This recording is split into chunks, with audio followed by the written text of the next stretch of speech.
Le petit Yanis est dans la cour de l'école et pour taquiner son camarade, il pique son goûter. En courant, il tombe et casse ses lunettes. C'est alors qu'une alarme retentit dans la base secrète de l'équipe Amana. Il localise le petit Yanis. Et c'est là qu'un agent super costaud est parachuté avec une paire de lunettes flambant neuves. Ses camarades sont émerveillés et le petit Yanis retrouve le sourire.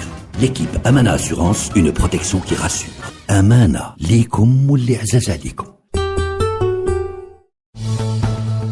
Cette émission vous est présentée par Amana, assurance prévoyance et santé.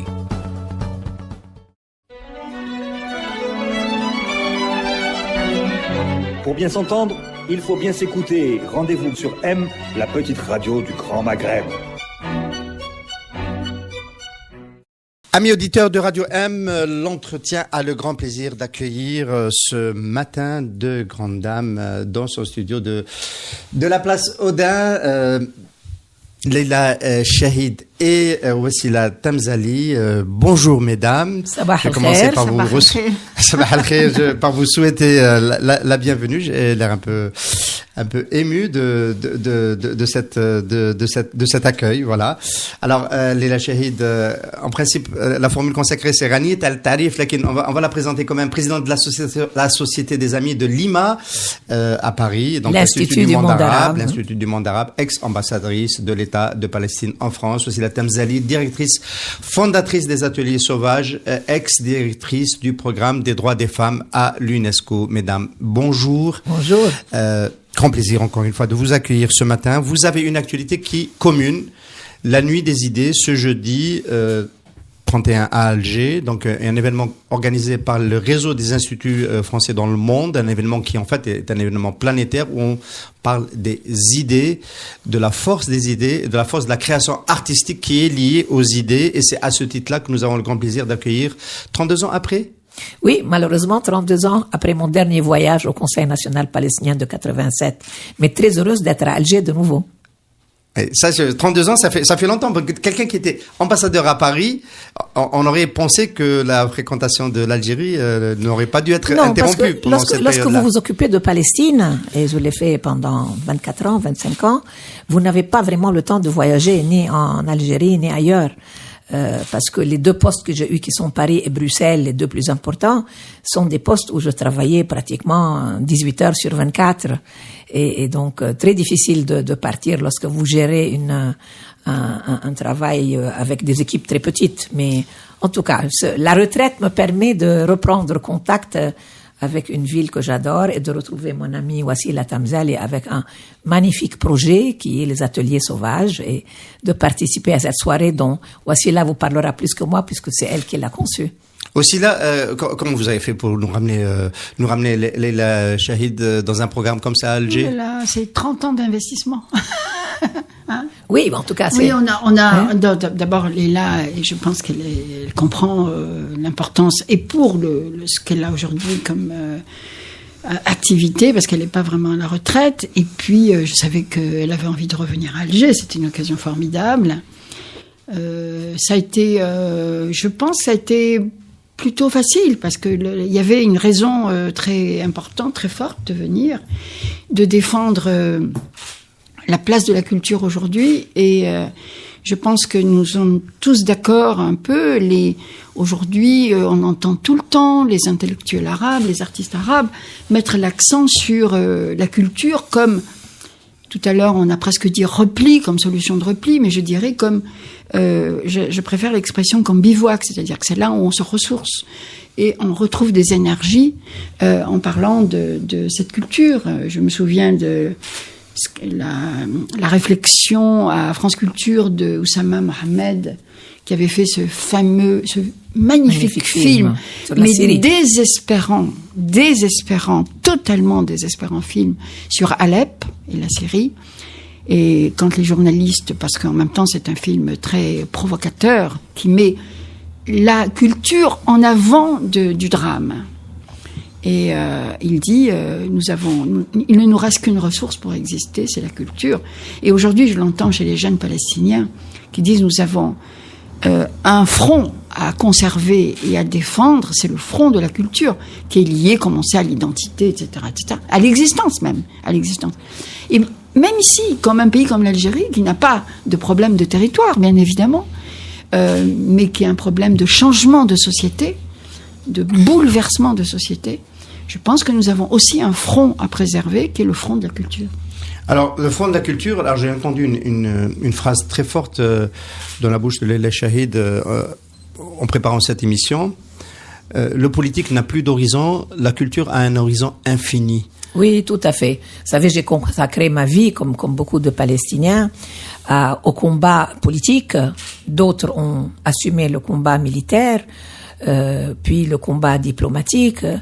Et il faut que je reconnaisse que je suis arrivée à un moment où j'ai senti que on n'allait plus nulle part. Je crois qu'il y a une crise très profonde du politique, en particulier dans le monde arabe. Je m'intéresse plus au monde arabe qu'au monde occidental. Et nous devons renouveler, je dirais, tout notre regard, notre vision de ce que c'est quoi être militant, c'est quoi défendre la démocratie, c'est quoi la laïcité, c'est quoi la coexistence, comment on peut être solidaire en tant que citoyen appartenant à 22 pays qui ont en commun une langue, une histoire, un espoir d'avenir. Nous sommes en face de questions, je dirais, existentielles très profondes. Autant les Palestiniens que les Algériens, que les Marocains, que les Irakiens, que les Syriens. Et nous sommes dans un contexte mondial nouveau, très destructeur. Nous avons vécu dans les 10 dernières années la destruction de l'Irak, de la Syrie, aujourd'hui de la Libye et du Yémen. Et la Palestine est plus éloignée comme État que jamais avec M. Netanyahou et M. Trump à la tête des États-Unis. Donc je pense réellement que nous sommes obligés de trouver un moyen de survivre à ce trauma, parce que il faut survivre.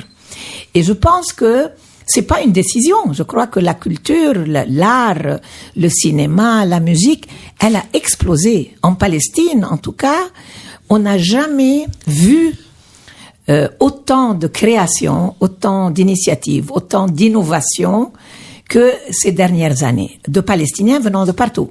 À commencer par les Palestiniens qui sont citoyens israéliens, pour après inclure les Palestiniens qui ont été aux États-Unis, au Canada, ou en Arabie Saoudite, au Liban, et qui ont, comme un buvard, un peu tiré des leçons de ce passage, se sont ouverts à d'autres langues, d'autres cultures, aux Palestiniens habitant dans les territoires occupés.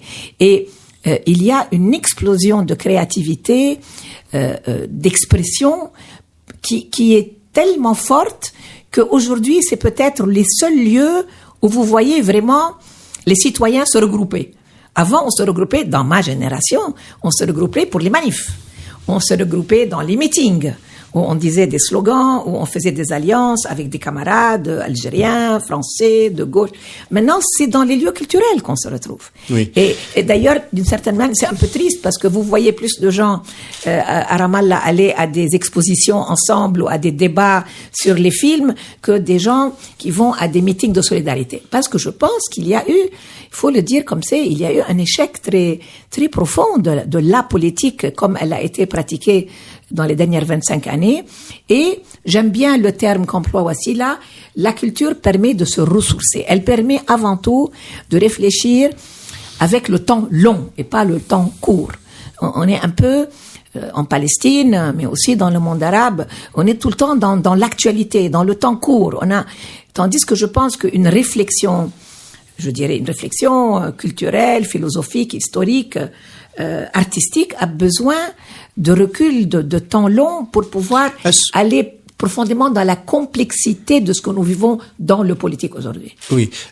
Alors, est-ce que c'est quand même pas... Je vais prêcher un petit peu la parole de quelqu'un qui vient avec des instruments classiques. Oui. Est-ce que c'est quand même pas... Allez, je me jette à l'eau. Un agenda qui n'est pas tout à fait le nôtre. Celui de mettre au devant la culture, je m'explique. Est-ce que c'est pas une manière de dire aux dominants, nous sommes producteurs de sens, nous avons une identité, nous sommes, entre guillemets, civilisés, nous avons des référents, nous produisons un imaginaire, etc. Et donc, un peu de la même manière dont on a fait de la politique, on a abandonné les armes pour faire de la politique, pour être adoubé par les dominants, pour dire, voilà, ce ne sont pas des gens qui font des attentats, on peut s'asseoir à la même table, on peut rencontrer Abu Ammar. Et donc, l'échec de cette période de 25 ans, parce que effectivement c'est un échec, malheureusement, ce serait aujourd'hui de mettre au devant voilà, cette créativité Non, de la jeunesse. non. Je pose la question, Oui. ça veut pas dire que je le pense, Oui. mais est-ce que c'est pas comme ça que ça peut être aussi Non, appréhendé? parce que- C'est un repli, ça serait un repli, en fait, un petit peu défaitiste, parce que quand on dit, c'est un bivouac, quand on dit on se ressource, c'est pour aller où après? Non, Est-ce que c'est pour revenir au combat politique? Oui. Est-ce que c'est pour revenir Mais peut-être c'est au combat politique. armé, d'ailleurs? Non, non, Mais c'est éminemment politique. Bien sûr, C'est éminemment la politique. culture est plus politique que tous les Que la discours politique. idéologiques. Il faut savoir faire un peu d'autocritique. Nous avons perçu, en tout cas je parle pour les Palestiniens, je laisserai aussi la parler des Algériens. Moi je pense que nous nous sommes gourés, nous nous sommes trompés complètement dans la définition de ce qui est le politique, pas la politique, mais le politique. Le politique, il est dans notre vie quotidienne à chaque moment. Moi, je ne m'intéresse pas à montrer la culture palestinienne à l'étranger. Moi, je veux que je retrouve confiance en moi-même en tant que citoyenne palestinienne lorsque je vois ce que produisent les artistes, les écrivains palestiniens en Palestine ou dans les communautés palestiniennes. Eux, ils ne cherchent pas. Bien sûr qu'ils circulent, parce que lorsqu'ils circulent, ils ont l'impression qu'ils sont plus ouverts sur le monde. Ils ne veulent plus de frontières. Ils sont universalistes et pas nationalistes. Et je pense que dans cette attitude-là, ils sont profondément politiques. D'ailleurs, si je peux vous lister, si on a le temps, les artistes palestiniens, l'œuvre de chacun d'entre eux, filles ou garçons, c'est toujours très politique.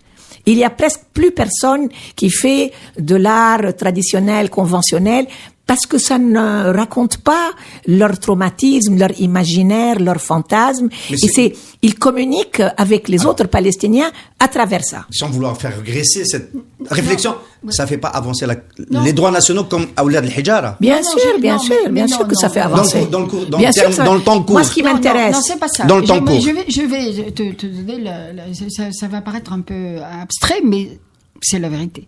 C'est-à-dire que je fais partie de la génération qui avait 20 ans à l'indépendance. On a rêvé la révolution universelle.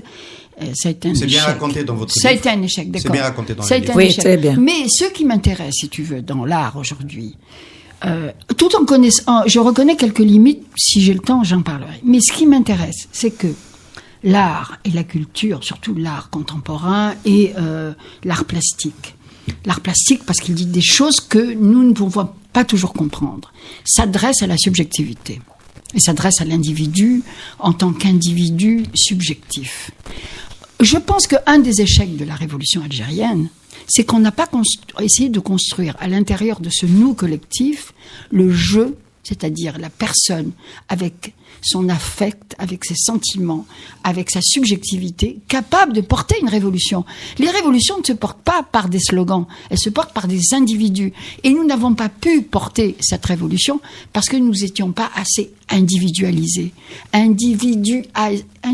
Oui, le Tu comprends ? Voilà. Et ça, c'est fondamental. Ce qui m'attire, quand j'ai fait la première exposition chez moi, c'était une exposition privée. Aux ateliers. Aux ateliers. La veille de l'exposition, c'était comme une veillée d'armes. Et je regardais mes murs, Et tout d'un coup, j'ai eu une révélation. C'est-à-dire que je me suis dit, mais le langage que je cherche, il est là. Il est chez les artistes. Mais les artistes ne le savent pas. Et c'est là où je te parlerai aujourd'hui des limites.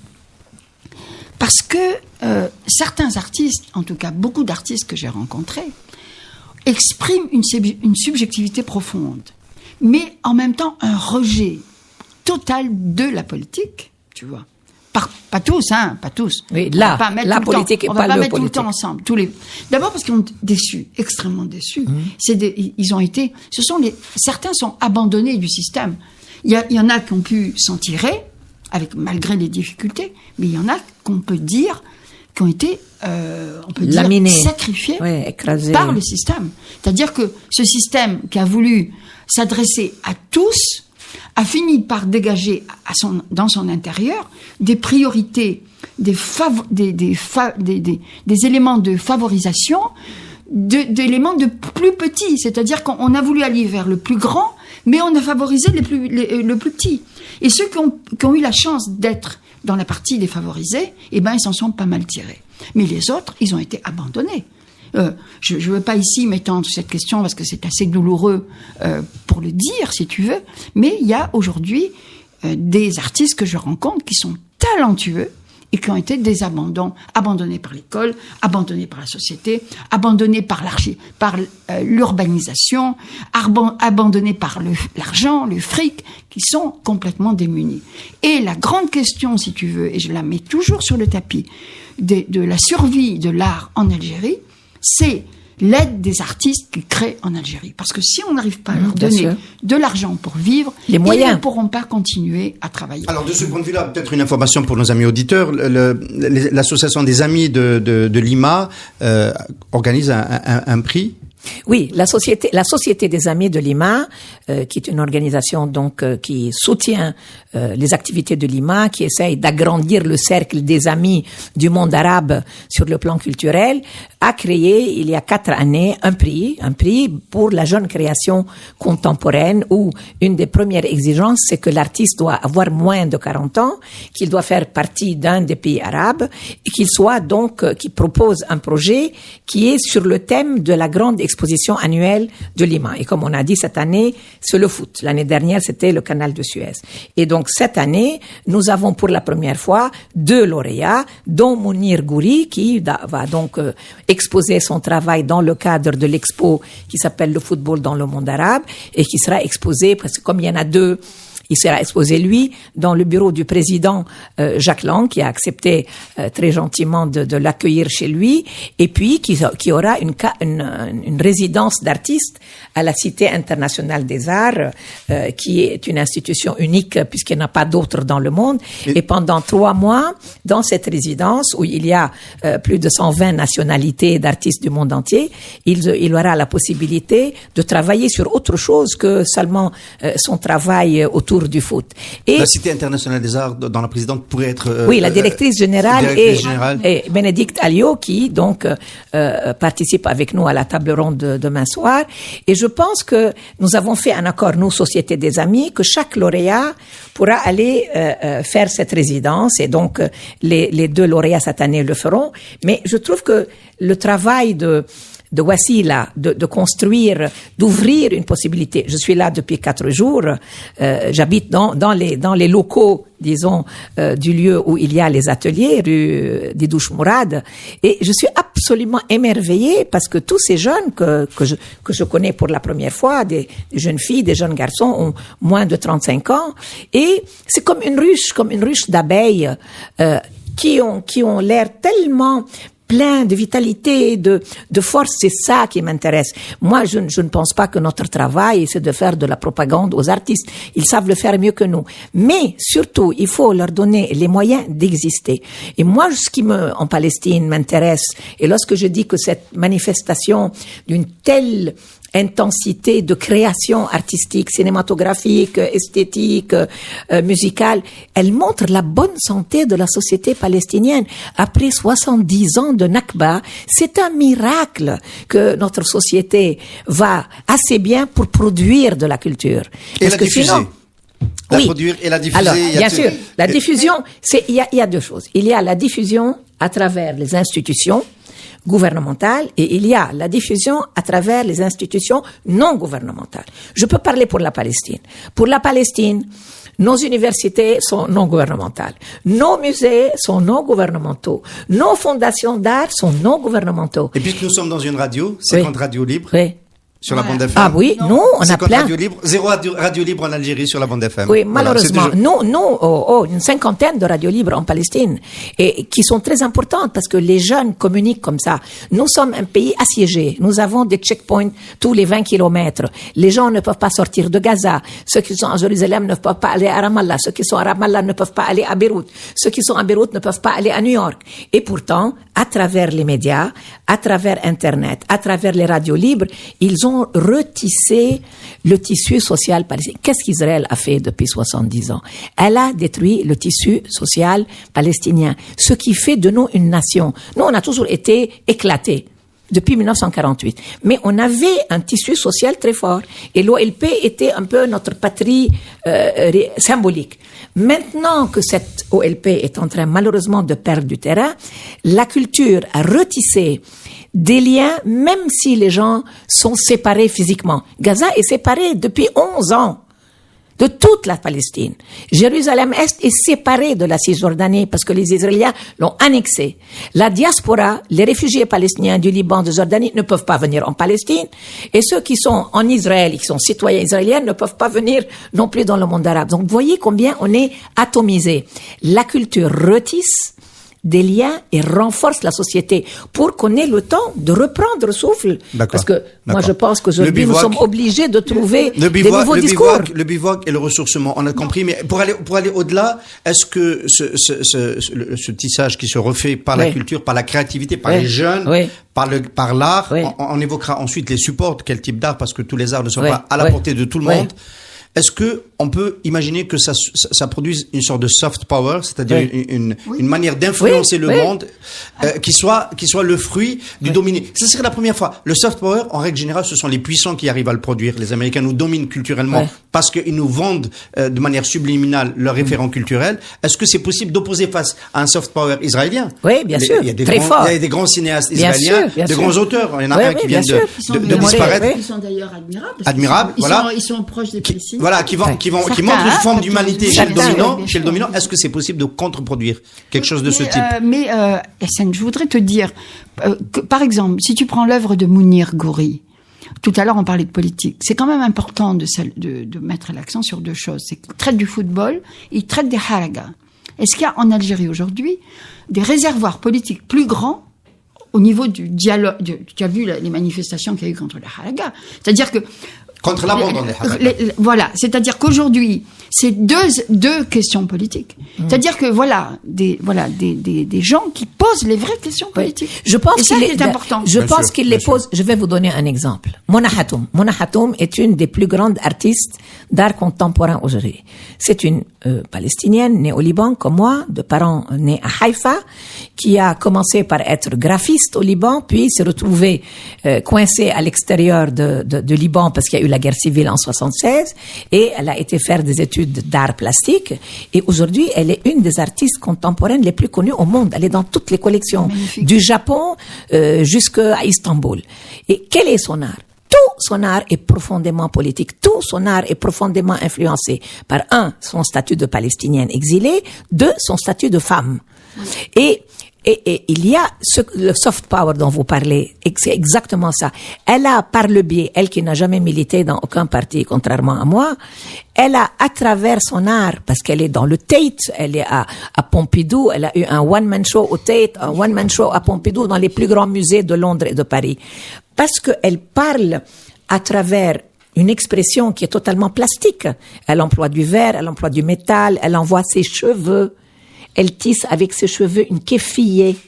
Pourquoi? Parce que le langage est moderne. Le langage répond beaucoup plus à la réalité d'aujourd'hui. Non seulement elle l'adresse à personne, elle s'exprime. Après, qui veut s'intéresser à ce qu'elle fait? Et c'est le monde de la critique qui dit qu'elle est sublime dans sa manière de créer. D'ailleurs, elle ne fait rien d'autre. Elle travaille pratiquement 18 heures sur 24 comme moi je travaillais dans le baratin politique. Seulement, moi je pense que la création artistique, c'est beaucoup plus efficace que le baratin politique aujourd'hui. Mais je vais rebondir sur ce que tu dis, parce que quand tout à l'heure on a parlé, j'ai envie toujours de parler de ce que moi, militante féministe, j'ai trouvé dans l'art. Depuis longtemps, c'est pas maintenant.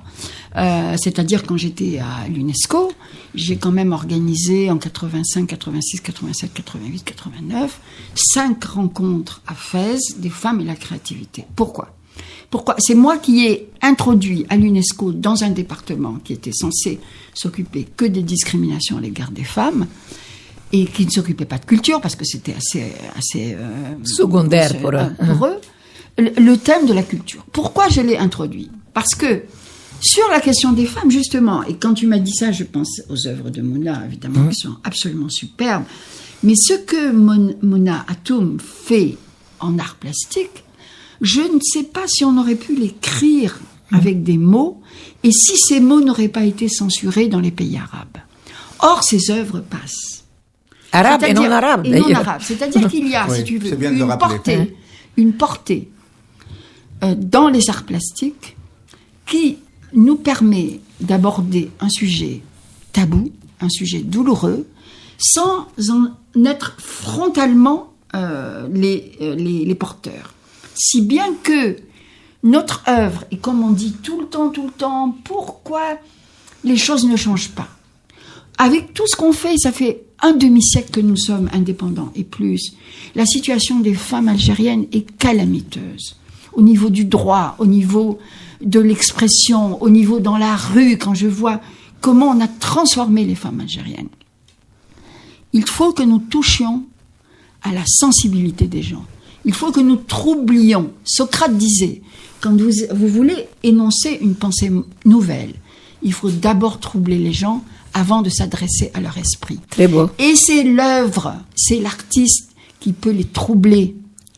Oui, très beau ça. Wassila Tamzali, Leila Shahid, on parle de troubler effectivement par la création artistique. Toucher les cœurs, toucher les cœurs, Alors, l'émotion. Depuis un moment, on a évoqué l'art contemporain, les ateliers sauvages. C'est essentiellement de la production graphique, visuelle. Ça passe souvent. Les mots, c'est pas possible. On vient de le dire. C'est cette médiation. C'est les images, c'est la production des images. Comme disent alors ma question, est-ce que il n'y a pas quand même une asymétrie par rapport à une forme d'art populaire dissident? Je pense notamment aux cyberdissidents qui ont une influence parce qu'ils font des aussi, vidéos, oui. mais qui va pas porter, peut-être, qui va au fond continuer la société traditionnelle parce que c'est très machiste. Souvent, il y a d'excellents textes, d'excellents poèmes, des chants dans les stades, etc. Mais qui vont reprendre le fond, en fait, qui va pas beaucoup nous faire avancer sur des questions de liberté et d'égalité, sur des questions plus fondamentales comme la question nationale. Je pense que c'est plus facile parce que ça fait converger tout le monde. Mais sur ces questions-là, peut-être que cette forme d'expression va rester à la marge. Non, pas du tout. D'abord, la marge, on est tous dans la marge. Tous les gens qui pensent sont dans la marge. Il faut pas se leurrer. L'idée de c'est pas négatif d'ailleurs. On pense tous c'est pareil. Pas négatif. C'est pas négatif. Par contre, la marginalité. Tu sais, j'ai travaillé à l'UNESCO dans une organisation intergouvernementale. Et il y a une expression de Jean Cocteau que j'ai fait mienne comme une maxime, c'est qu'il faut savoir où on peut aller trop loin. Je sais pas si tu vois bien sûr. C'est-à-dire que quand on va trop loin, à un moment donné, on va trop loin. Si tu vas trop loin, tu te coupes de tout le monde. Mais si tu vas pas trop loin, tu ne sers à rien. Et donc, il faut prendre la mesure de où on peut aller trop loin, tout en restant comme m'a dit nos amis Mahmoud Hussein, quand on parlait des droits de l'homme tous les deux. Il m'a dit, il faut défendre les droits de l'homme. Mais il faut rester solidaire avec son peuple. Tu vois. Ça, c'est bien utilisé. C'est ça. Malheureusement, par nos adversaires idéologiques, on va finir sur les idées quand même, parce que c'est, moi, je voudrais quelqu'un comme Éric Zemmour en France, sait depuis 10 ans où est-ce qu'il peut aller trop loin. Oui.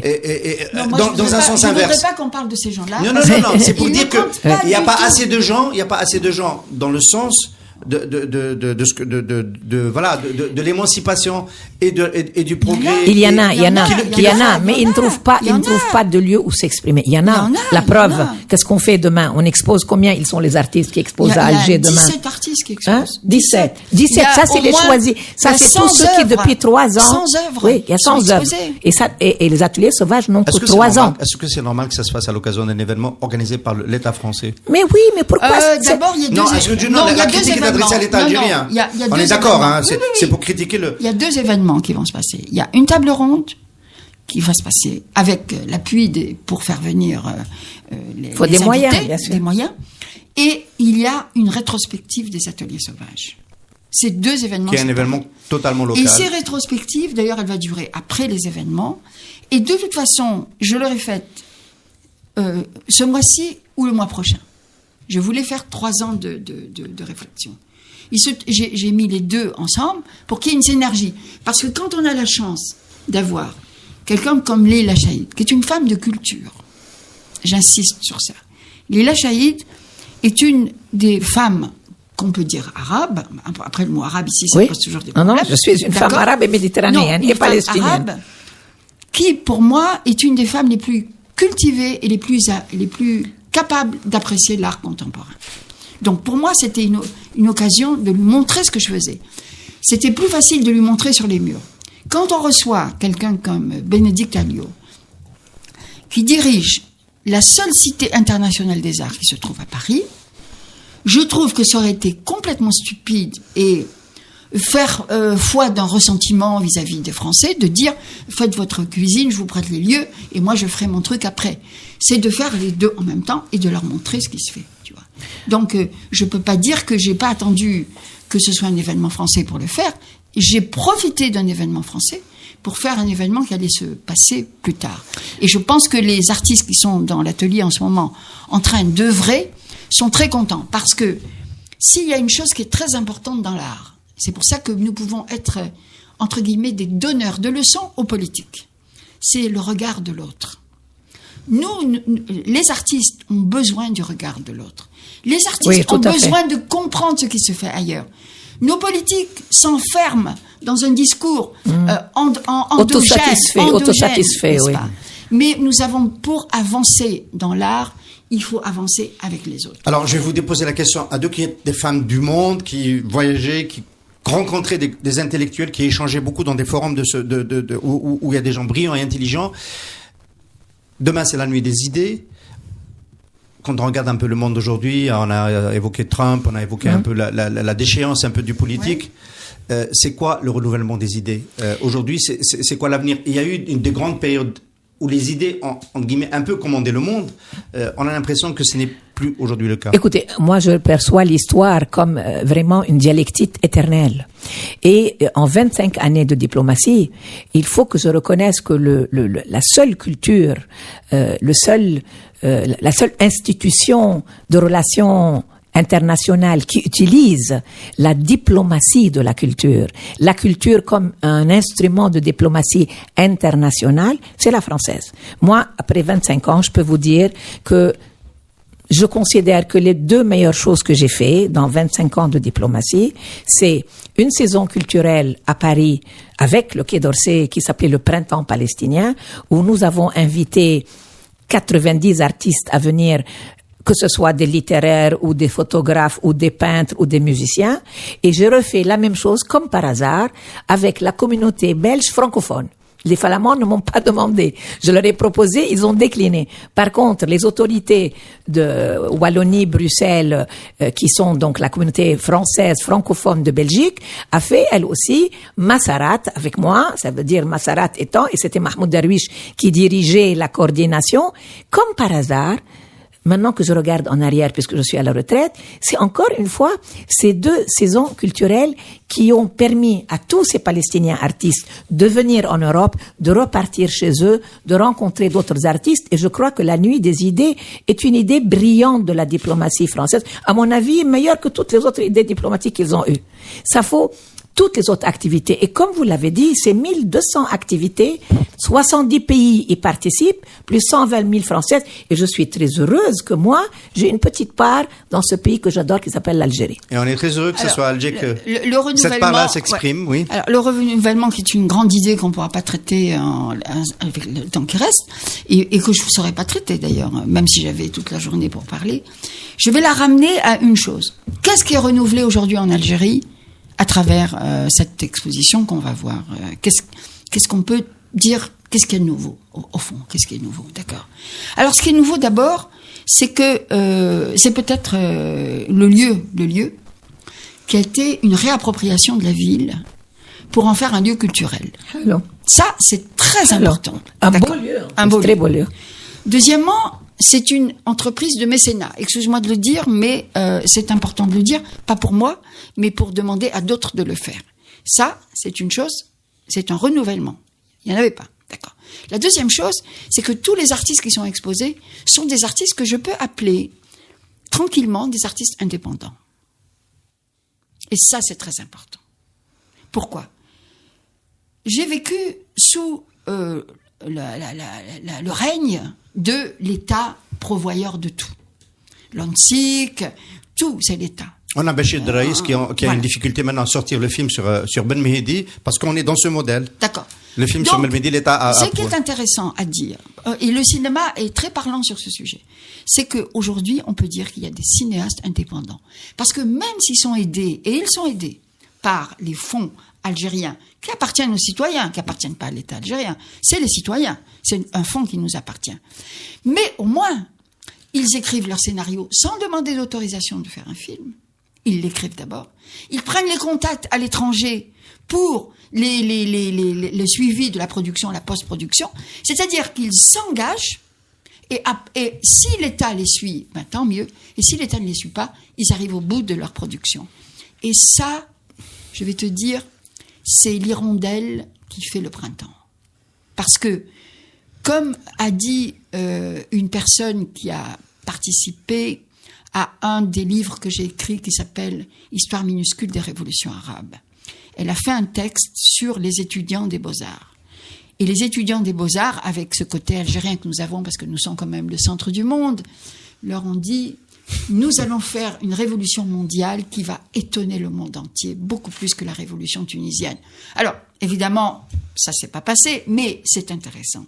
Parce que ils veulent faire la révolution avec leur art. Oui. Ils n'attendent pas le fusil, l'idéologie, etc. Et moi, ce que je trouve, si tu veux, c'est que dans cette forme d'art indépendant, c'est qu'on peut prendre la mesure, alors je vais dire quelque chose qui va horrifier, de la sortie en masse du FLN. Parce que malheureusement, quand tu prends le discours de l'opposition, quand tu prends le discours des gens qui se croient libres, etc., eh ben, nous sommes tous les enfants du FLN. Oui, voilà, c'est vrai, tu es d'accord. Est-ce que les jeunes créatifs de Palestine sont tous les enfants de l'OLP? Ah, oui. Mais l'OLP, c'est pas le FLN. L'OLP, c'est pas le FLN. Bien sûr, ce n'est pas le même itinéraire, mais c'est toujours la même chose. Ça veut dire, il y a une structure qui représente l'aspiration nationale, et je suis totalement d'accord. Ils font partie d'une génération où leur individualité, leur subjectivité, leur reconnaissance en tant qu'individu, femme ou homme, est essentielle pour que cette création vaille la peine. Voilà. On peut plus uniquement se cacher derrière la collectivité. Ça ne veut pas dire que leur contribution ne va pas comme des petites rivières vers le grand fleuve. Et le grand fleuve, il est là.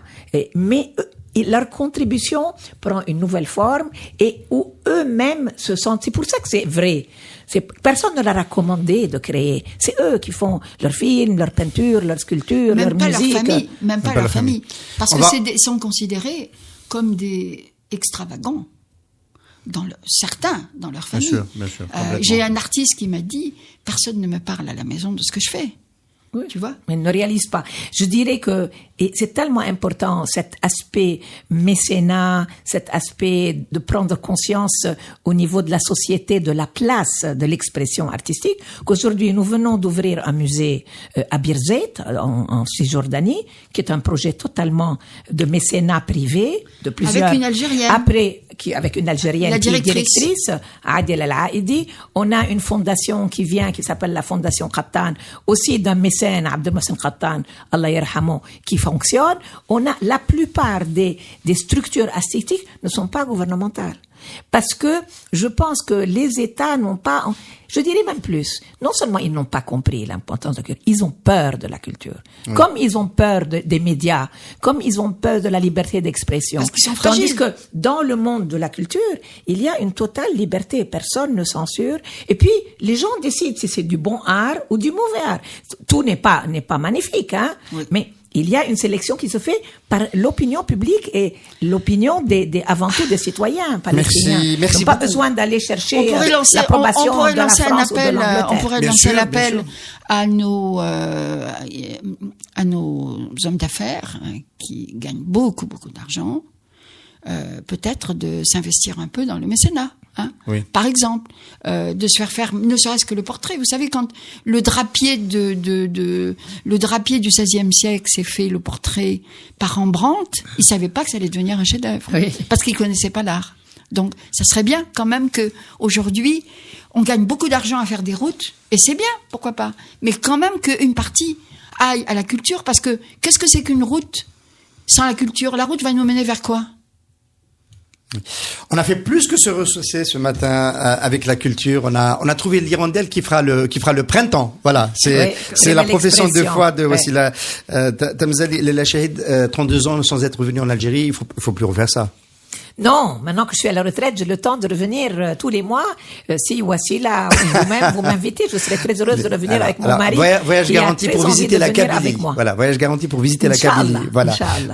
Merci beaucoup, merci d'être venu et bonne nuit des idées demain. Demain, donc c'est vendredi d'abord, c'est pas demain. Non, c'est jeudi soir.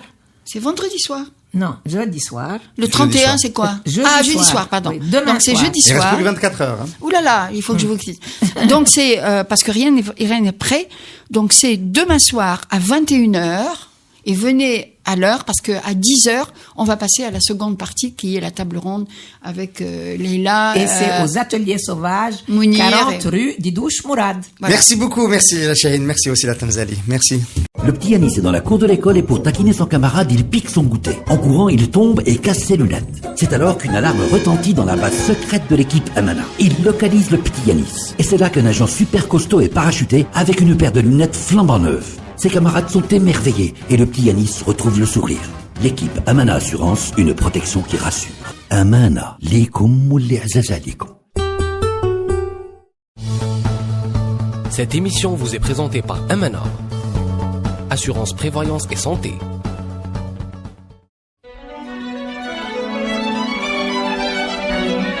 Pour bien s'entendre, il faut bien s'écouter. Rendez-vous sur M, la petite radio du Grand Maghreb.